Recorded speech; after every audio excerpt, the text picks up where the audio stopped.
መሰረታዊና ቁልፍ የሆነ ጉዳይ የስማርትፎን አዶፕሽን ነው። እንግዲህ በርካታ እርምጃዎችን መውሰድ ይኖርብናል። ማኒፋክቸር እስከ ማድረግ ድረስ መድረስ ይጠበቅብናል ማለት ነው ይህን ራዕይ እውን ለማድረግ።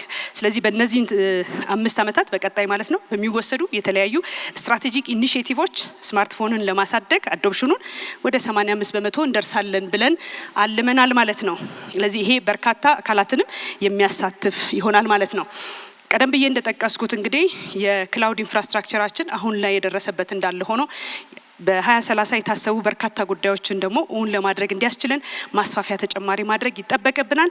ይሄ በመንግስታዊ ተቋማትም እንደዚሁም በግል ሴክተሩ የሚደረገው በአጠቃላይ ተደምሮ ኤአይ ኔቲቭ የሆነ እንደዚሁም ኤአይ ኮምፒቲንግ ካፓሲቲ ያላቸውን ክላውድ ኢንፍራስትራክቸር እናስፋፋለን። በአጠቃላይ ከ50 ፔታባይት በላይ ካፓሲቲ እንፈጥራለን። 2 ሃይፐር ስኬል ዴታ ሴንተር እንደዚሁም ይኖረናል ማለት ነው።